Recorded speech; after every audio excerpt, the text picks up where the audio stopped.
राजस्थान की राजनीति में पिछले कुछ समय से एक नाम तेजी से उभरकर सामने आ रहा है, नरेश मीणा।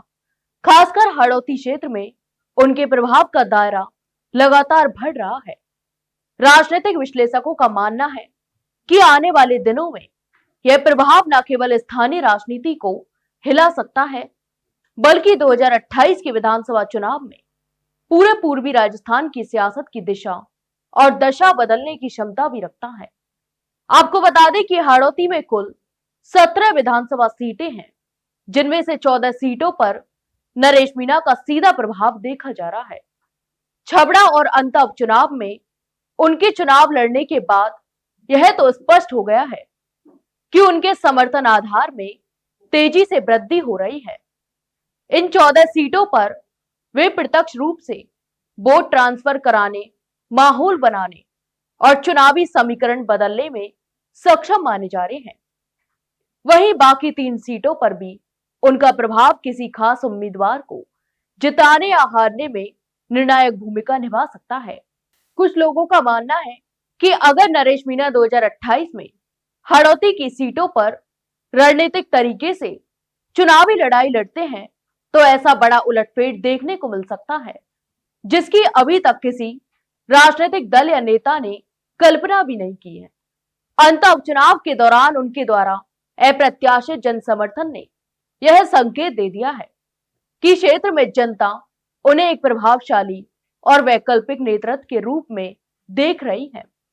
उनकी बढ़ती सक्रियता, लगातार जनसभाएं, गांव-गांव संपर्क अभियान और स्थानीय मुद्दों को आक्रामक तरीके से उठाने की शैली ने उन्हें हाड़ौती के युवाओं और ग्रामीण वर्ग में एक मजबूत पहचान दिलाई है।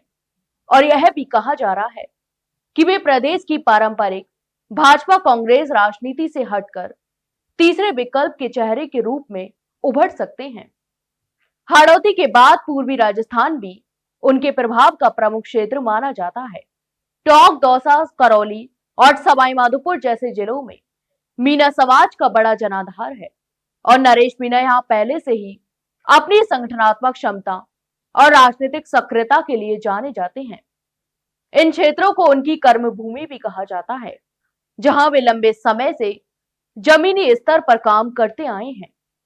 राजनीतिक एक्सपर्ट्स का मानना है, यदि हाड़ौती और पूर्वी राजस्थान में उनका जनाधार संगठित रूप से एकजुट हो जाता है, तो 2028 के चुनाव में वे प्रदेश की सत्ता समीकरण के लिए सबसे निर्णायक कारक बन सकते हैं। उनके उदय से भाजपा और कांग्रेस दोनों के पारंपरिक वोट बैंक को चुनौती मिल सकती है। वर्तमान स्थितियों से संकेत मिलता है कि 2028 का चुनाव राजस्थान की राजनीति के लिए बेहद अहम साबित होने वाला है। हाड़ौती की 17 सीटें किसी भी दल के लिए सत्ता की कुंजी होती हैं।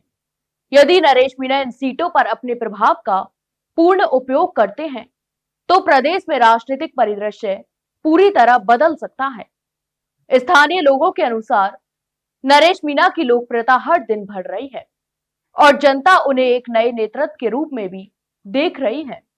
ऐसे में 2028 वह साल हो सकता है जब राजस्थान की राजनीति लंबे समय बाद एक बड़े परिवर्तन की ओर आगे बढ़ सके। तो आपकी इस पूरे मामले पर क्या राय है, हमें कमेंट बॉक्स में कमेंट करके जरूर बताएं।